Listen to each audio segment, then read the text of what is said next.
Live. Live. Ready? I'm ready. All right, welcome everybody. This is Janesta Boudreau. It's the owner of Rockets Road Productions. Woohoo! Tell us a little bit about yourself, your name, your company, and your title. Right. And how did you get into the music business? So I have a couple of companies and titles. Rocking Horse Road was born out of when I left. So I will start at the beginning.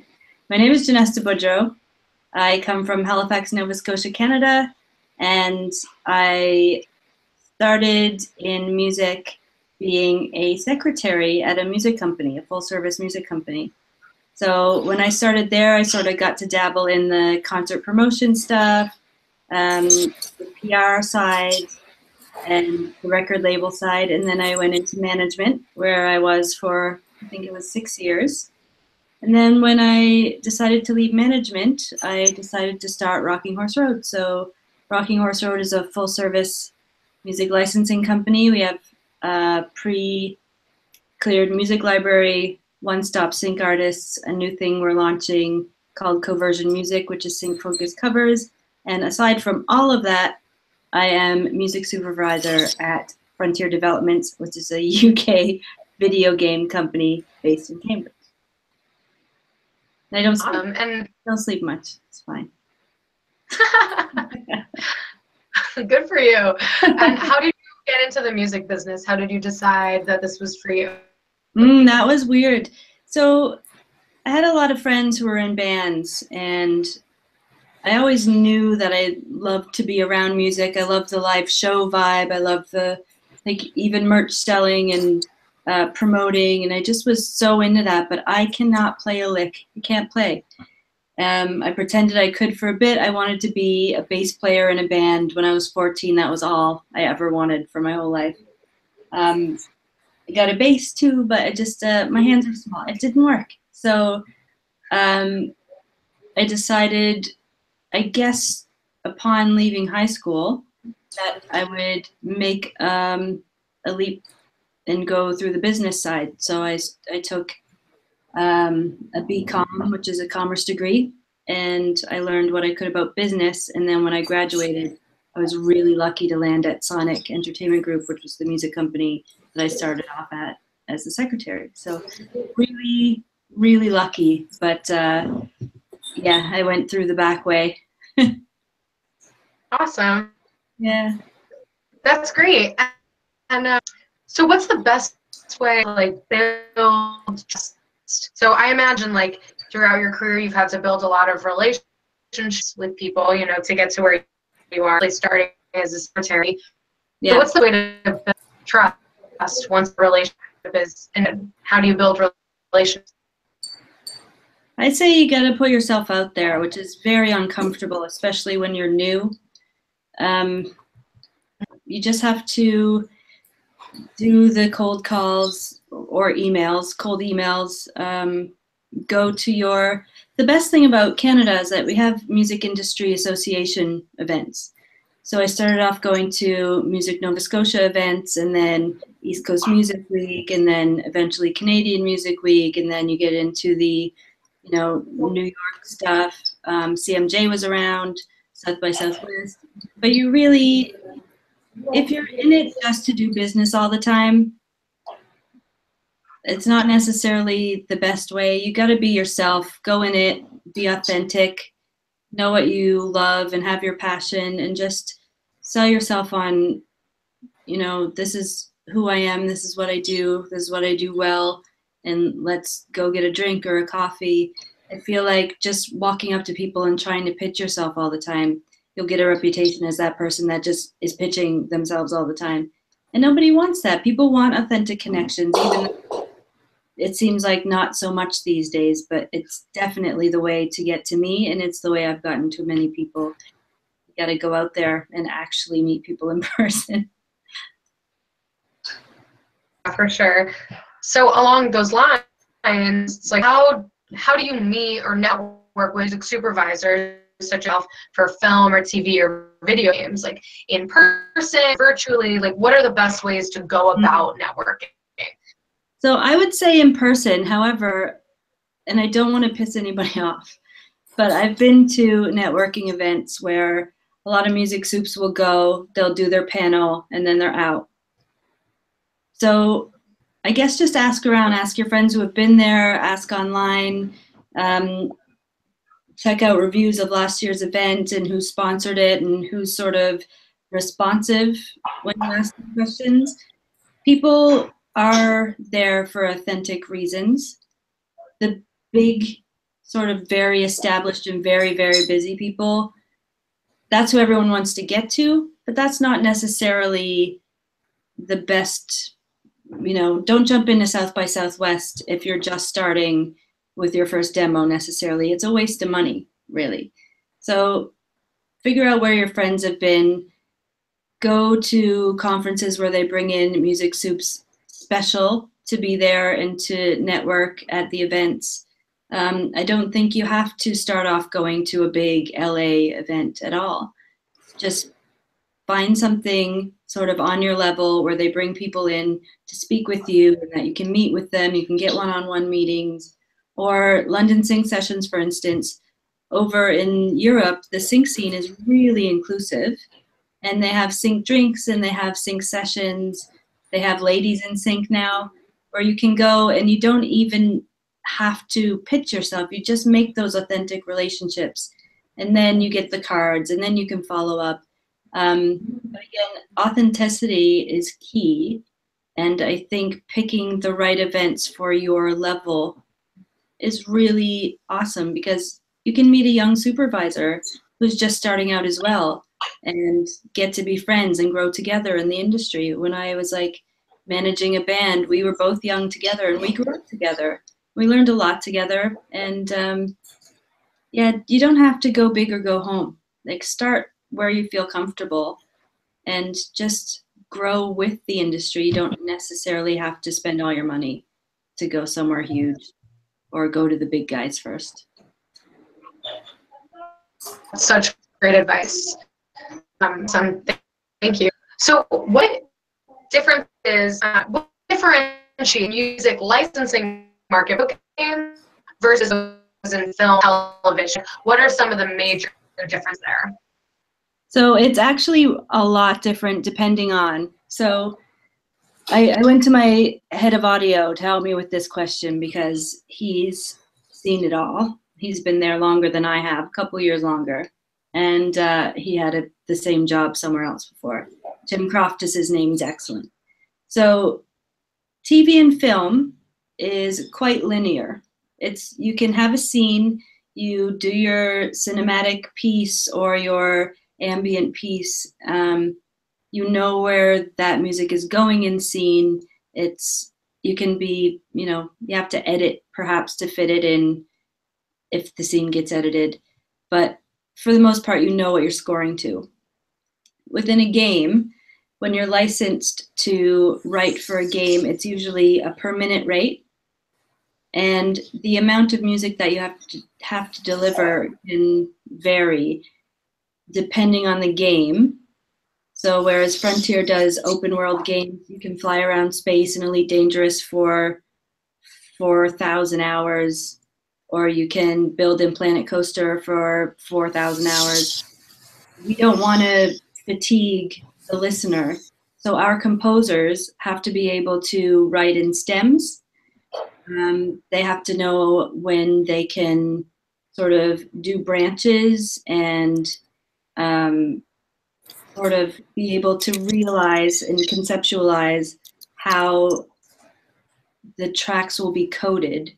So licensing-wise, we still license a composer to do work, but it's usually a per minute rate, and the composers, the amount of time they put into it has to be much more sort of, they have to understand the interactivity.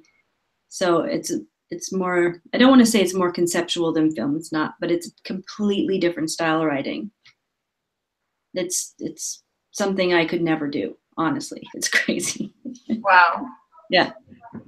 Awesome. Cool. So what are the typical licenses for video games? Licensing, sorry, fees?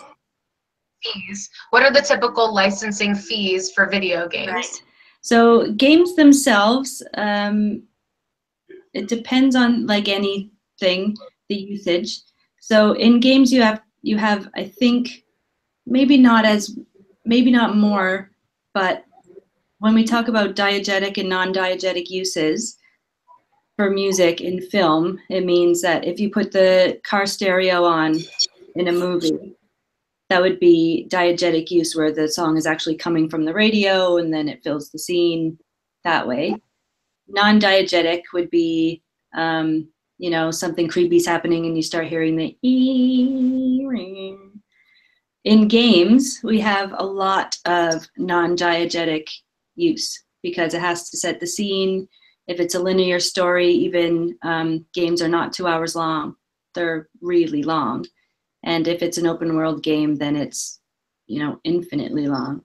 So licensing for games tends to be permanent rates, a lot of work in coding to make those things work, and then licensed songs, at least for us at Frontier, tend to play sort of a second tier to that. So if we do license a diegetic song, we don't necessarily have the budget to get Coldplay or whatever. But if you're talking trailers, game trailers are definitely inching up there towards, blockbuster prices. Sometimes they're actually shown in theaters before cinemas. They're like really creeping up there in popularity. People are getting the huge stars to write them or huge songs inside them. Game trailers, I would say that if you're a trailer artist, go for that. Go for that and base it on, where it's going to be used. If it's online, it can be some tens of thousands. But if it's going wide, just ask them what they got and then up it a little bit. Don't say I said that. Don't say I said that. Awesome. So is there a correct way to negotiate a licensing fee? And if so, what is that correct way? So that's a little tough. I don't know. I'm sure music supervisors have said on here before that we are not necessarily in charge of the music in a piece. So we are the middlemen between the artists and finding the right music and the directors, producers, stakeholders, board. There's a lot of people above us. So when we say we have a budget, that is almost always the case, that it's hard to ever get above that budget. I'm pretty honest, and I usually say this is what we have. If you say, oh, well, I need a little bit more, depending on where we end up in the budget, I could possibly do a little bit more. But you have to balance that with being fair to all of the other songs that you are licensing.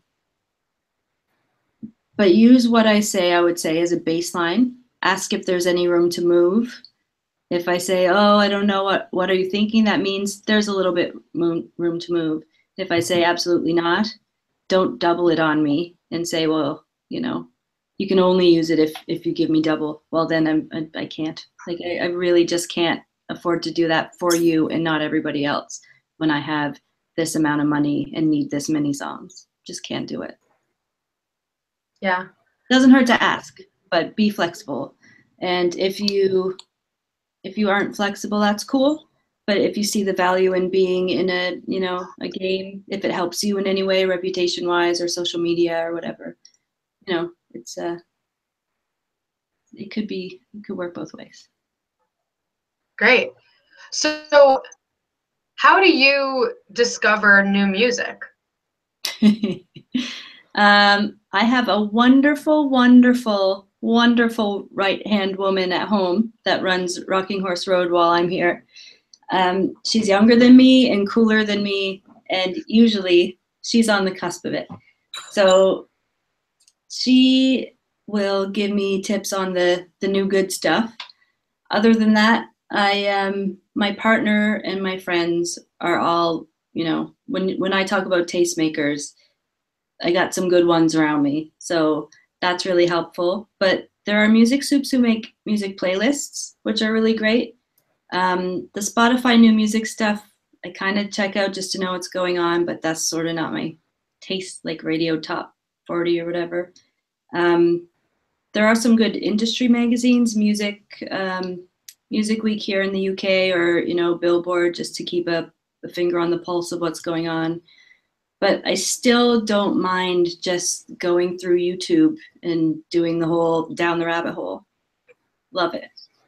That's how I find stuff that I didn't know existed before. I just go on a search one day and be like, I'll call Emma, be like, have you heard of these people? And she'll be like, yeah, they were great 4 years ago. So yeah, I got good people around me. That's how I know good new music. Cool. So who are your most important musical influences? Today or growing up, would you say? Both. Maybe first growing up and then today? Growing up would have been, so I had a babysitter. She brought over Madonna's True Blue on cassette back in the day. And I loved that record. And I would stand in the middle of the living room on a footstool and just like perform the whole thing. And then one day she tried to switch it on me because I think she was tired of it and I was not having it. She was great for new music. Then we got into the Tiffany and stuff, but she was good. My parents were young as well, so they had a great record collection. I pulled out one of my dad's old Pink Floyd records not long ago, and I saw one of the Seven Dwarfs stickers stuck to the middle bit. So I was there at one point. My uncle actually he's deaf, but he used to turn his music up as loud as he could so he could feel it. And I would sit in front of the speakers looking for what next record we were going to put on. So that was a little bit irresponsible, but I absolutely loved it. So I would say them, and when I turned 13, grunge came, and me and my friends were just all over it. So then it was like just hype and friends. Today, I would say my partner, he's a huge music head, and he loves discovering new music. I don't always love it, but he's so varied. He appreciates everything, and I've gotten over the I'm grunge and only grunge stage long ago. So I really appreciate that and his sort of worldview on it. And then one of my best friends, Matt, he just knows what I'm going to like, and he sends me something. I always like it. I trust him implicitly. So I would say those two are my major, and Emma, of course, young Emma. Awesome. Great. So what's the best way to gain your attention specifically and to build and maintain a relationship with you? Does one have to have an existing personal relationship with you, or do you actively search and accept music through email submissions or somewhere online? Yeah, I don't discriminate because I also have a sync company and I know how hard it is to get in front of people. I listen to, or at least Emma listens to, and if she likes it, she feeds back to me. Even if she doesn't, she feeds back to me. And we make a decision together on if it's something we want to move forward with.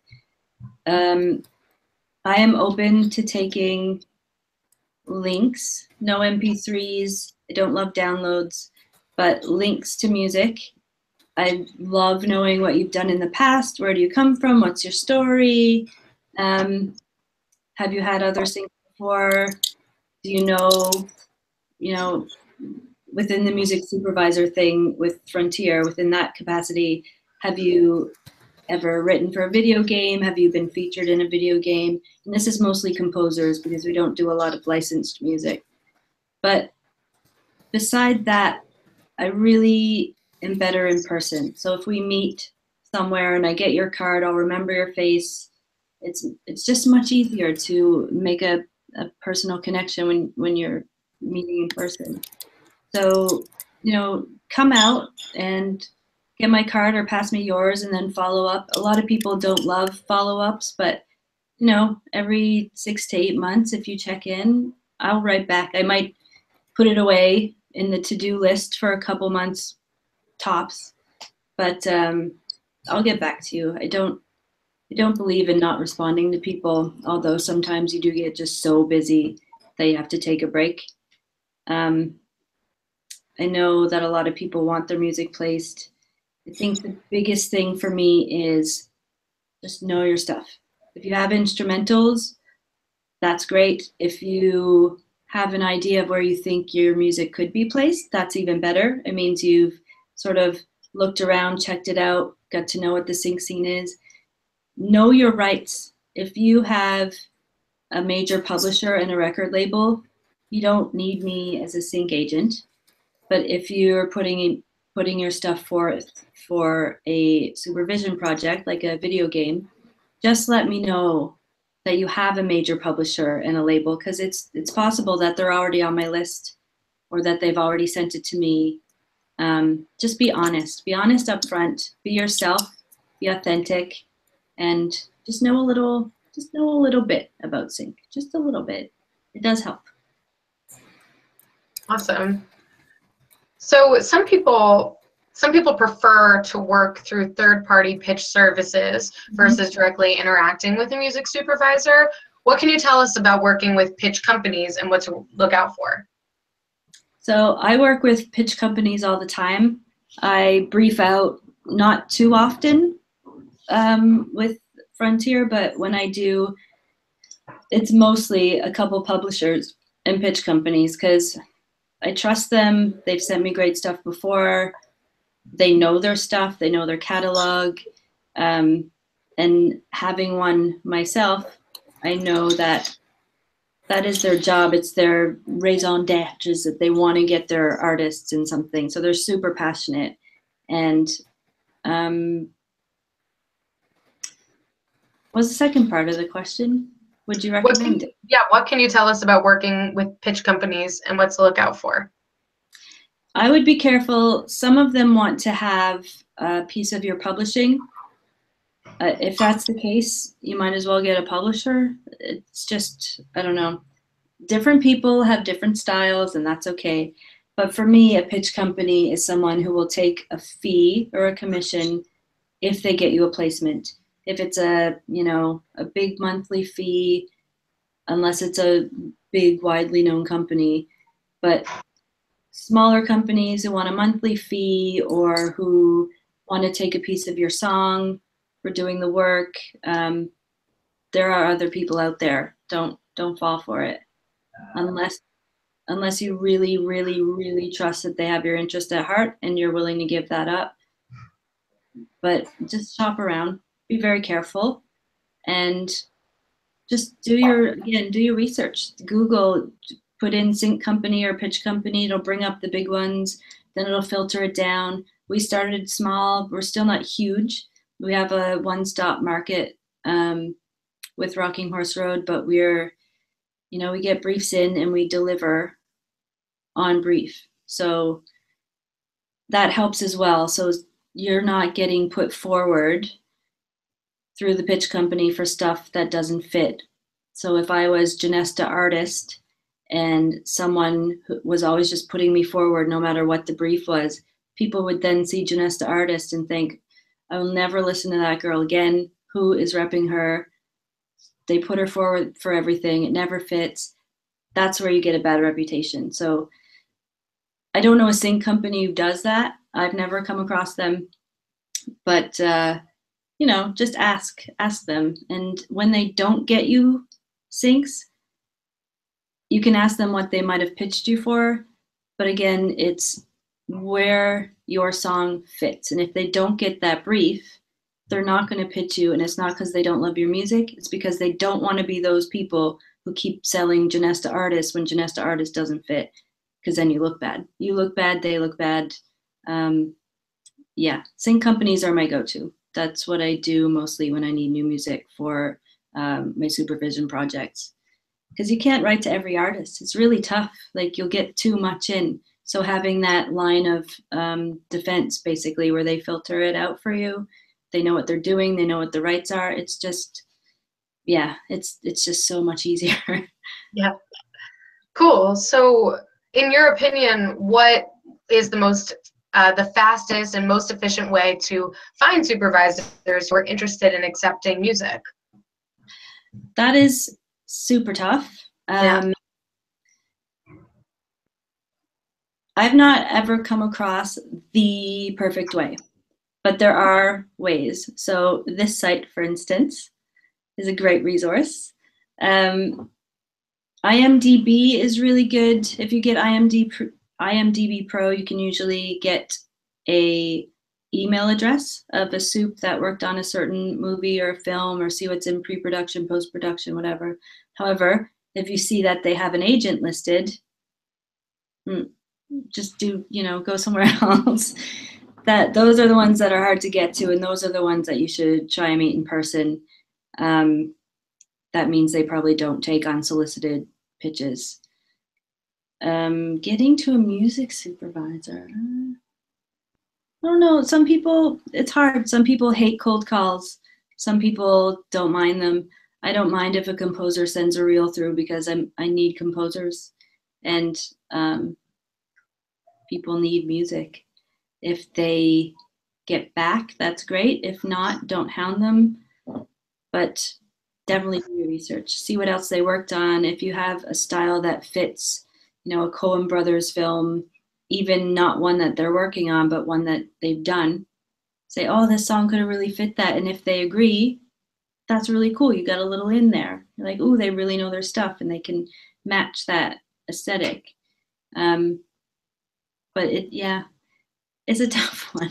Every soup's different. That's the thing. We're not all the same people. We don't all work the same way. We're not all the same amount of busy. We're not working all in the same media. That's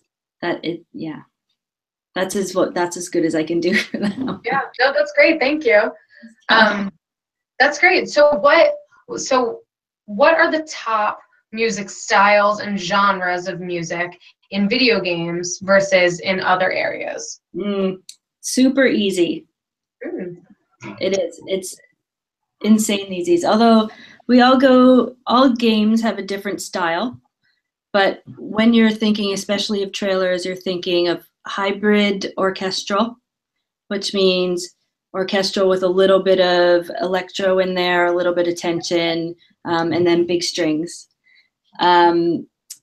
You're looking at epic, which means big fight scenes. It has to be really dramatic, really big, probably strings in there as well. And then ambient, because again, trying not to tire the listener out, you have to have some mood stuff in there, but you don't want it to, if you have the same melody over and over, if you have repetition in the instrumentation, if you have repetition in, a lyric, and it's a long game, people will just be like, I don't ever want to hear that again. And they'll start getting tics, like, no more.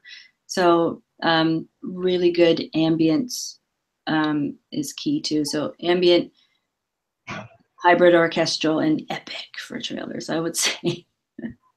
Cool. That's awesome. So in your experience, typically, how many song pitches does it take before securing a placement? That's the hardest question.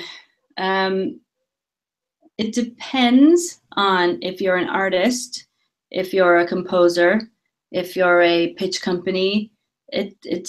Everything depends on everything. As a pitch company, we have some really great years and we have some really shit years. And that's completely honest. It's hard. No matter how much music you have, it has to fit a brief. And if the briefs aren't coming in that match, it's really tough. So if you're a composer and you're really great at, hybrid orchestral stuff, then cool, you could pitch and someone would like you, but you also have to know how to write for games, for instance, or you have to have an understanding of how, in a tiny way, how coding or Wise works. It comes down to a lot of factors. I cannot even try to put a percentage out there. But if you do your research and you know what people are looking for, or you know something they've done in the past that they might be likely to do again, don't hesitate to put it forward. And if you want to put it forward more than once, just don't bug. Like once every 6 months, 8 months, be like, hey, just wonder if you need this again. If someone says no, just let it go. Awesome. So can you describe your song selection process? Is the process different when selecting music for video games than it is for film or TV? Yes, because video games, at least at Frontier, are really sort of, well, they're based on non-diegetic music, basically. So it's very composer driven. So we, instead of really getting a song in, we need a composer that can give that world a sonic life. When we were working on Planet Coaster, they wanted something really organic and really, playful, but not too joyful, not too annoying, basically. It's carnivals everywhere, roller coasters. And we contacted Jim Guthrie, and he was perfect. He uses minor chords a lot, but he's very organic. It's very acoustic based, really good melodies throughout. And then what we did with that, we sort of had a bunch of the team make ambient versions of those songs. So when it comes in and out, it's never really the same thing over and over. And even though we loved Jim's stuff, we even still deconstructed it for the game. When it comes to licensing songs, right now I'm looking at, I don't necessarily want to say what the brief is, but a very, very specific type and era of music.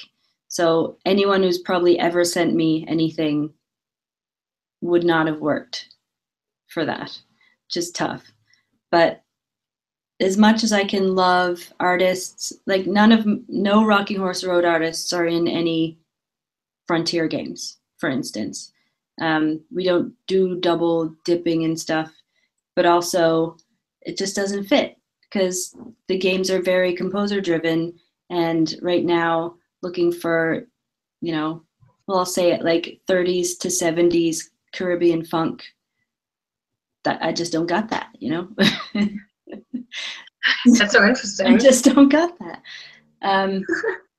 So I don't even remember what the question was, but licensing songs for games, we tend to do specific songs based on a need, but usually it's bigger picture composer stuff.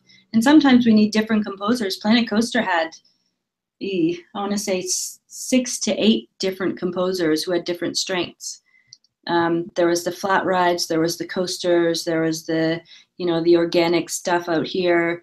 There were, animatronic things that needed a certain weird sensibility. So sometimes we need a lot of different composers for a game, but you mostly have to know how to compose for a game. Linear, non-linear compositions. We could do looping and linear mixes, intros, outros.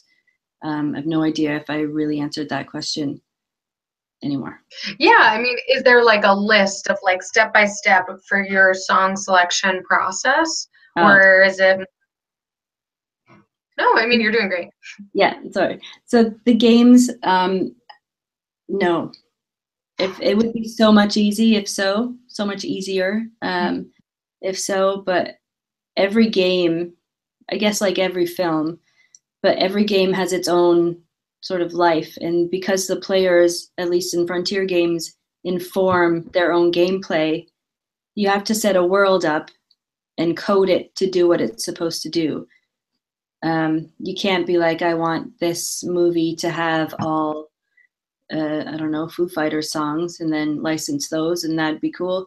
But it's just not the way an open world game can work. So we have to wait for the design aesthetic and then decide on what the sonic landscape's going to be. And then if we need more than one composer, and then if we need, licensed songs within that. And of course, it usually comes at the end. So we're like, shit, We gotta find this and get it done.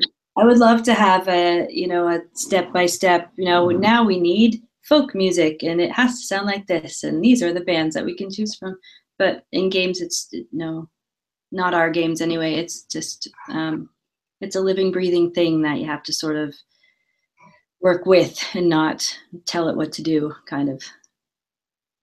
That's nice. That's a nice way to think about it. So what is the #1 advice that you would give to upcoming composers, songwriters, or producers? What are little nuggets of wisdom you can impart on us? Oh, the #1 biggest, hugest, most important thing, no matter what you do, if you're a composer or a producer or a singer or a songwriter or whatever, be you, be authentic. Don't say, yo, I'm the next Hans Zimmer and this is my ripoff of Hans Zimmer songs.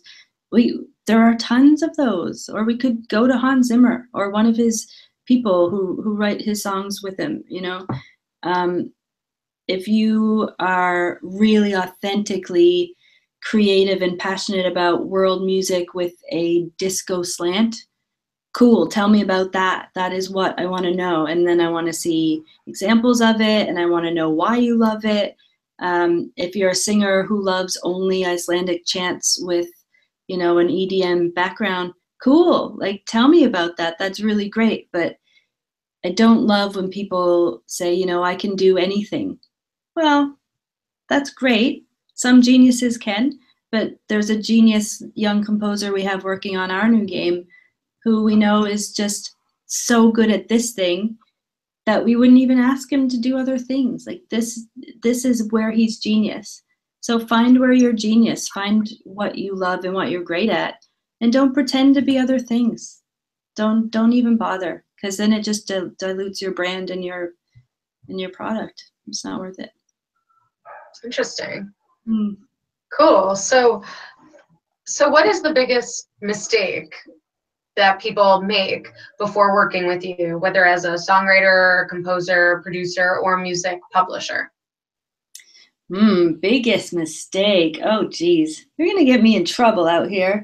I think a great big mistake is to not know who owns what. So if you say that so I've had people say that they're one stop and I've signed them, and then it turns out they're not. And then I look like a dick to other people that I'm licensing them to. It's really embarrassing. Like, just know if you have co-written this song, ask them if they will sign over the publishing for a certain amount, or if you will co-publish and they need to clear rights. That's fine. I can work with that.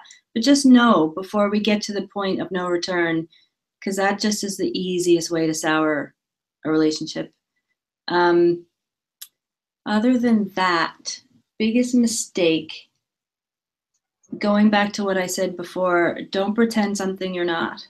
Don't be, the next Hans Zimmer if you really love to write, sounds like Rage Against the Machine songs. Like, do what you love. Don't do it for the name of the game, because you'll probably be a bigger success being authentically you than trying to be someone else. Always. Cool. So what exciting projects are you currently working on? And are you open to receiving any new music? And if so, what's the best way to get it to you? Right. Well, I have two really exciting ones. So the first one being the launch of Coversion, which is Rocking Horse Road's new company, a covers catalog, which is Sync Focus. So Sync Focus covers catalog is our tagline. We're looking for producers, remixers, really top of the line, great talent to put spins on well-known tracks, basically, but to our briefs. So we buy out the masters, but we give you the sort of, here's our brief, go make it happen. And we've gotten some killer stuff back. So amazing. What I'm working on with Frontier in the music supervision sphere is the new Jurassic World Evolution game. Oh, Yeah, we just announced it last Sunday, not last Sunday, but the one before, at Gamescom, or at the start of Gamescom. And we have a young, really talented composer in line for that, but you just never know. I mean, we're not looking for a plethora of composers for that game, but if you have a great point of view, good sensibility, a unique story, sort of musically, and you know your rights, and you can wrap your head around how to write for games in an open world sort of way. Yeah, I don't mind hearing it. Send it to me at Frontier. So yeah, can you specify exactly what's the best way to get the music to you? Streaming links. Don't make me download stuff, because some soups love downloads and then they categorize it and they go back to it later. I download so much in a day, it's all just in my download folder and then I forget. So streaming links are helpful. Also, I can pass them around the office. So to head of audio, to the lead audio designer on the project, to some of the coder guys. So streaming links are fantastic, even if you just have playlists on SoundCloud or whatever, and just a little bit about you, and that's really all we need. We keep an open mind, and we want to hear what you can do. And you want those submissions through Frontier? Yeah, that's the easiest way for the composer stuff. Great. Yeah. So tell us something that would surprise anyone to know about you. Okay, so that was a hard question, and I asked my partner, and he just texted back Will Smith, and I was like, oh, that's not weird. I love Will Smith. I love him. I've seen all the movies. I own albums. Just a friggin' super fan. I don't know why. I think it's Fresh Prince back in the day. I was like of the age where it was the best show, but I friggin' love him. I love him. And if that's a surprise, I don't care. I'm putting it out there. Will Smith fan, love. And I love mashed potatoes. That's not surprising either, I don't think. Yeah, but always good to know when there's a fellow mashed potato lover on site. Nice. Yeah, awesome. So I think that's all we have for you today. Good. It's getting really dark. I just noticed. That's okay. So thank you so much, Janesta. You have been so awesome. Thank you for sharing your wisdom nuggets to the world. Thank you. You were lovely. This was great. Thank you. All right. Bye, Denny. Bye.